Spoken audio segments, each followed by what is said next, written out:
Hey everybody, thanks for coming out this afternoon. I am the last thing standing between you and the after party, so I will make it really quick. We're going to talk about MageCart and the risk of third-party JavaScript in web applications. So this is kind of the breakdown. I'll tell you a little bit about myself, talk about what third-party JavaScript really means. We'll talk about MageCart, what that group of threat actors is all about, what a content security policy is, some challenges in implementing one, and then we'll do a little bit of Q&A at the end, assuming there's some time. So I am a Pittsburgh native, Columbus transplant. That is very much what it felt like to move to Columbus. I had to get a whole new set of eyeballs to look around. Things are a little different there. And it's my 1-year anniversary. I actually moved there the day after B-Sides last year. So I'm glad to be here again for sure. And thanks to everyone from B-Sides, all the organizers and everything, for putting on a great conference again this year. So I'm a senior Infosec Architect at DICK'S Sporting Goods. I love Mango packets, SQL injection, long walks on the stack. I know 50 shades of Infosec, red, blue, purple, orange. I've seen them all in my career. And I'm a little bit noisy. I've done some speaking for Sands, B-Sides, Derby, ISC Squared, some other places. I'm a B-Sides Pittsburgh 2017 black and gold badge holder, which is probably the greatest honor I've ever received in my life. And none of this is horn tooting or braggy time. I'm just telling you all this because I've seen some things, okay? I've seen a lot of things. Some of those things cannot be unseen. This is what it looks like to be in information security at DICK'S Sporting Goods. You know, you're fighting invisible bad guys at the same time you're trying to live the brand, be healthy, and you know, you're just trying to do your best, and you just really don't know where these guys are. But that's my life most days.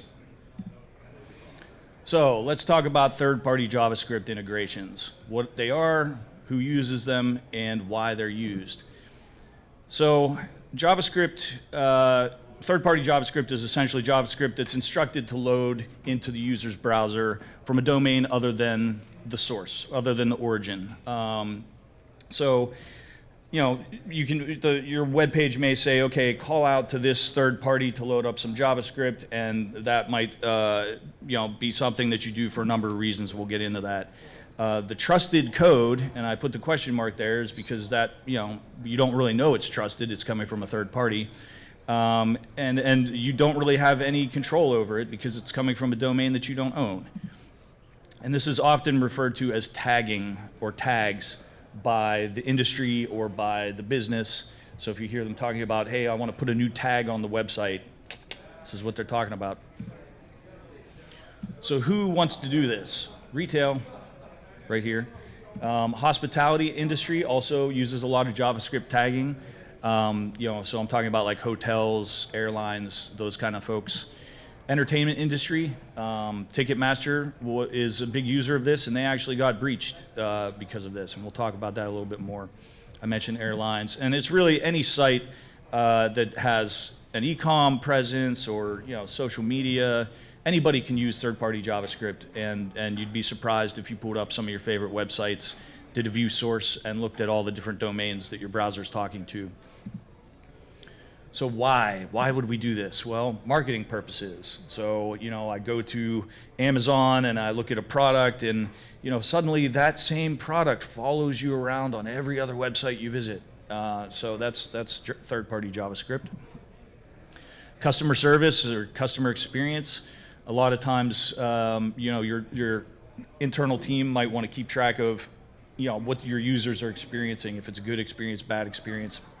There's actually a thing out there called Session Cam that watches every single click, every single motion of the mouse to watch where your mouse hovers, how long you spend hovering, how long you spend typing into fields, that sort of thing. And that's all done with a third-party JavaScript integration. Social media, you know, you might want to have a like on Facebook, thing on your web page or on your e-commerce site or something like that. That's a third-party JavaScript integration. And tracking. Everybody loves to be tracked around the internet, right? So that's some of it. And then sometimes it's just lazy development. You know, why would I rewrite this thing? Why reinvent the wheel if somebody else has already done it and they've posted it in a GitHub, and I'll just call it from there? What could go wrong, right? Well, we'll talk about that. But everybody that's ever done this, you know, for whatever reason, they're giving themselves high fives, right? They really think this is a great idea. Hey, we just saved time. Hey, we're tracking our users. Hey, we don't have to do this stuff ourselves anymore. So high fives all around for everybody, right? So let's talk about MageCart. So MageCart is a loose term really defining a group of threat actors who are using this kind of stuff to steal data from websites. Their techniques and motives are a little different, but the goals are the same. Take control of the user's browser, scrape whatever information is being typed in there, and send it off to a domain that they control. And I have to give a hat tip to RiskIQ for their work here. Without what they've done, this talk would not be possible. They really brought MageCart to light, and you know, thanks all goes to them. All I'm doing is telling you what they already told everybody. So what are they after? Initially, it was credit card data. They started out just, you know, getting into the user's browser and looking for credit cards as they were being typed. You know, think of it as, you know, like a keylogger that's just skimming data right out of the checkout page where people were putting their credit card number and their name and all that stuff. Then they started going after PII, which, of course, why wouldn't you? That's very valuable stuff too. And same sort of thing, a skimmer, keylogger that's running in the browser. Then they started taking login credentials, and that works, right? Why wouldn't you? If you have control over the keyboard, why wouldn't you take a username and password? It's really anything valuable that's submitted via a form. That's what they're after. So how did they do it? There's a few different ways. One is to compromise a third party whose JavaScript tags are called out to thousands and thousands of customers. And another way is to actually compromise the website and then tamper with the JavaScript that's already on that website. Ultimately, they're using their own JavaScript to send the data to a domain that they control. And then profit, right? Got a bunch of credit cards now. Go have fun. So we'll talk about some of the breaches. Ticketmaster, those guys lost many millions, something like 30 million credit cards, and it was due to a third-party integration. I believe that the integration they provided like a little pop-up window that said, "Hey, it looks like you're having a hard time ordering tickets. Do you need some help?" You know, and that's actually coming from a third party, of course, and that little JavaScript that did that little trick had some code in there that said, okay, when we get to the checkout page, as the person starts typing, you start scraping that data and send it off to this domain that we've registered and nobody's paying attention to. Then there was British Airways. Now, British Airways was a little different because they actually compromised British Airways' site. And of course, they didn't come clean on how that happened, but obviously there was some vulnerability in the website. The bad guys exploited it, and they were able to replace JavaScript code that was already on British Airways site with their own, and they used that to put their skimming keylogging code into the browser. It started out, you know, after those two came out that, you know, maybe we've had about 8,000 or so e-commerce deployments that were affected, but then as RiskIQ dug deeper, it ended up more in the 20,000 range.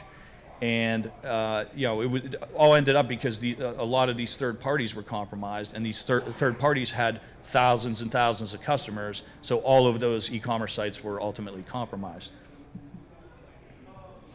Some other types of attacks that can happen via third-party JavaScript, crypto mining, which a gentleman before me was just talking about. So if I'm a bad guy and I can put JavaScript in your browser, I can put a coin miner in there, and your computer is now doing work for me, and thank you for your CPU cycles. That is turning into real money.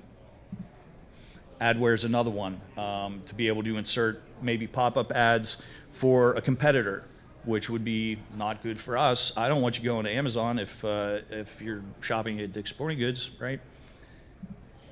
And clickjacking is another common situation where they're just trying to, steal your clicks and send you somewhere else. So none of this is fine. It's more like the rolling dumpster fire, and it all came really quick. So this has evolved over the last year, maybe year and a half, and it seems to be continuing. So let's talk about what you can do to secure your site, and that control is called a content security policy. So content security policy, usually referred to as a CSP. It's essentially just an HTTP header that's sent from the server to the browser that defines which domains are trusted, so which domains you're allowed to send data to. If you have a good content security policy and a bad guy manages to get some bad JavaScript into the user's browser, the content security policy will prevent information from being sent to the domain that they control, because the domain that they control isn't defined here. This is the most basic content security policy, and it says, well, you can run JavaScript from yourself, and that's it.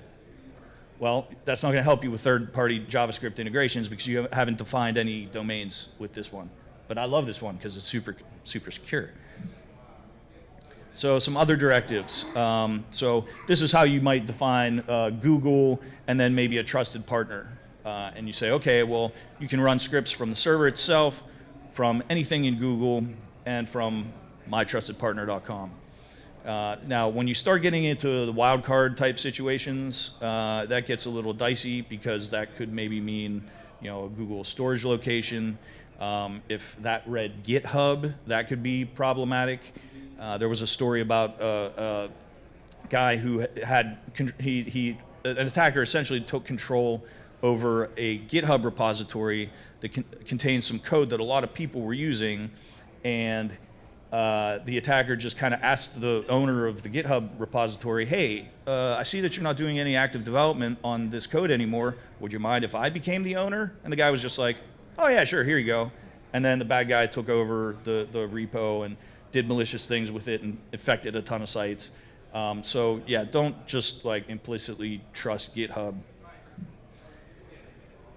Some other things, so the frame ancestors, this would essentially block clickjacking, and that's actually like the same as X-frame options, where you're defining who's allowed to do frame pop-ups and don't let anybody else do it. Some additional directives, you also have some things around style sheets. So you want to also define who's allowed to serve up style sheets to the site, and this is how you do that. And then some other ones include object source, where you're talking about plugins, image source for images, media source for audio and video, and thanks to my colleague Anthony Rocchio out there, he mentioned this connect source, where you're actually defining network level. You can do things like IP addresses in there. So super, super helpful to be able to lock things down. But the good news is we can go even a little bit further because, well, what if one of my scripts got modified on my own website because my website was compromised? Well, there's a thing called SRI, and that stands for Subresource Integrity. And what it is essentially a way for you to validate the integrity of a particular script using hashing algorithms. So the server essentially sends the hash value for a particular script. The hash is calculated on the client side, and if things don't match up, things don't execute. If they do match up, the script executes, and you're good to go. So it's a little difficult because as scripts change, new versions come out, that sort of stuff, that could be problematic because if you're not keeping up with those hash values sent from the server side, then things are going to blow up. But it definitely gives you a way to make sure that the script that you're expecting to run in the user's browser is the script that you originally intended to run. This is what that looks like in code. You could see this, the integrity field, and that is just going to be the hash value that the server's calculated. And then again, the client side is going to calculate that same hash value and match the two up. And if they match, code executes, and we're good to go. So The bad guys are super sad because, well, data isn't going to be sent back to the servers that they control. The scripts won't execute due to SRI. Clicks won't be jacked. Cryptos won't be mined. Redirects won't be redirected. Things will behave as you expected them to behave. So this is kind of the evolution of CSP for an organization. You know, you start off really kind of unevolved, no CSP, and then you start to evolve a little bit, you get a CSP, and then eventually you get CSP plus SRI, and then the ultimate is to have no JavaScript at all, because JavaScript can be evil, but of course that's never going to happen, so we might never get there. So where do you put it? Well, you can put it in the application itself, but that's probably a little too far down the stack, so it's probably a little better to put it at the web server layer, define it at the web server, let the web server handle inserting the header. Or you could do that in a load balancer or a reverse proxy. So that way you're guaranteed that the header will always get sent no matter what, and it's never actually going to have to come from the web server itself. Could also come from your content delivery network, which is essentially a proxy. Anything that can insert the header. Just get that header in there. So some challenges around this technology. The big one is maintenance. So marketing teams tend to move very fast. I know this firsthand. They want to do things immediately right now, and if they start inserting tags and they don't tell you about it, the CSP isn't going to allow them to execute. So you have to have somebody that's very in touch with what they're doing, working with them side by side, and if they're standing up a new domain that the user browser needs to be talking out to, you need to know that so that the CSP can be adjusted. There's also the issue of tag piggybacking, where a particular tag comes from an expected domain, but then there's a bunch of tags that thing calls out to that you can't see necessarily in the initial call. So you really need almost a map from your tag vendors to say, okay, if you call this domain, or if you're using this particular tag, yes, it's going to go to the first domain, and then it's going to go to subsequent domains and make sure that those are all defined in the CSP. Browser support is a challenge, and boo, IE11, bad Microsoft. It doesn't do great with CSP, and I'll show you what that looks like. Just tread carefully. You can break things. If you don't do this right, if you don't test it ahead of time, you can cause some serious problems and potentially impact sales, impact usability, impact your job. So this is a matrix that shows the support for CSP. The one at the top is the latest version, and you can see that Chrome and Firefox and Safari and Edge are good to go, but IE11, no dice, does not support CSP. Same goes for CSP 1.0. So what IE supports is the actual header X content security policy. Now you would say, okay, well, I'll just send both. I'll send the content security policy header, and I'll send the X content security header. Well, that's a problem, because some browsers, if they see both, they're not sure which one to go with, and they just give up and both break. So it's almost like you have to write a detection routine that says, if I'm dealing with this browser, then I send this header. If I'm dealing with IE11, then I send this other header. Not ideal. But as browsers die and that sort of thing, hopefully this problem goes away.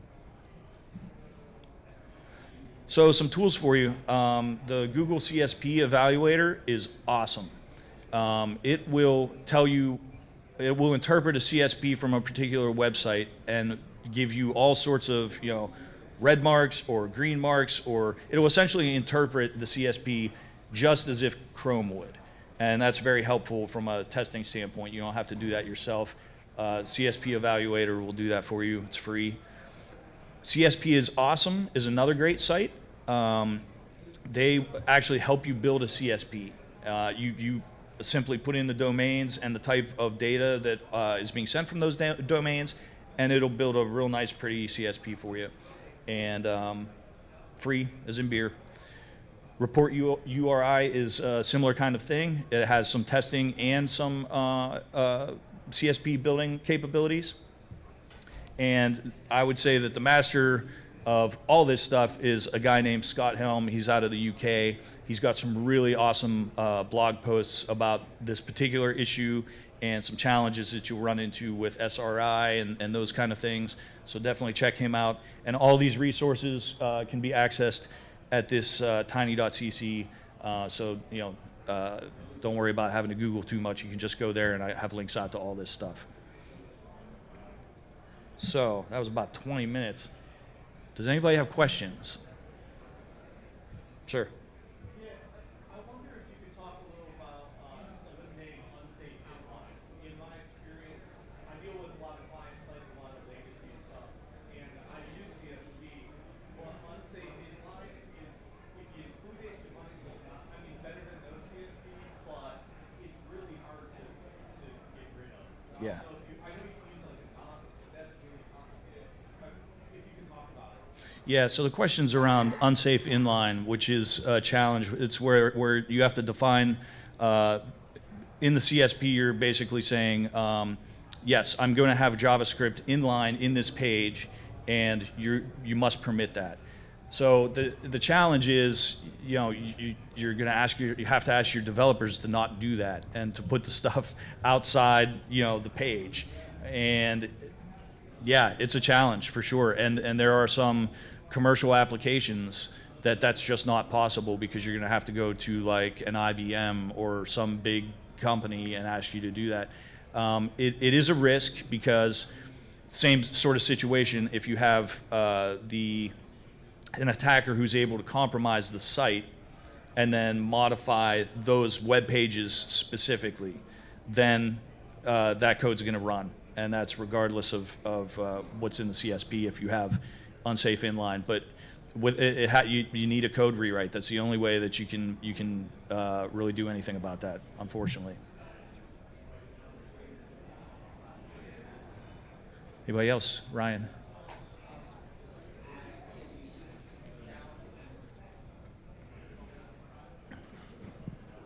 All right, so you mentioned some challenges with implementing CSP. I was curious if you were aware or knew of any plugins for like common content management systems like Joomla, or what's the other one? Like Joomla, those. Are there any like plugins that help you with that? I haven't seen anything like that specifically. I know that there are some commercial vendors right now that are jumping on this because they smell money. And I mean, it's valid. Like, it's difficult to have somebody. It's difficult to have basically a full-time resource laying around to modify CSP anytime marketing comes in.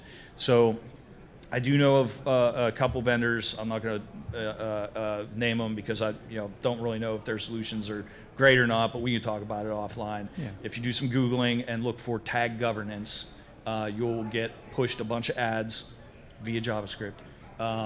Yeah. And they are attempting to do things like automate the actual detection of which tags are being called, and then to essentially create the CSP on the fly for you.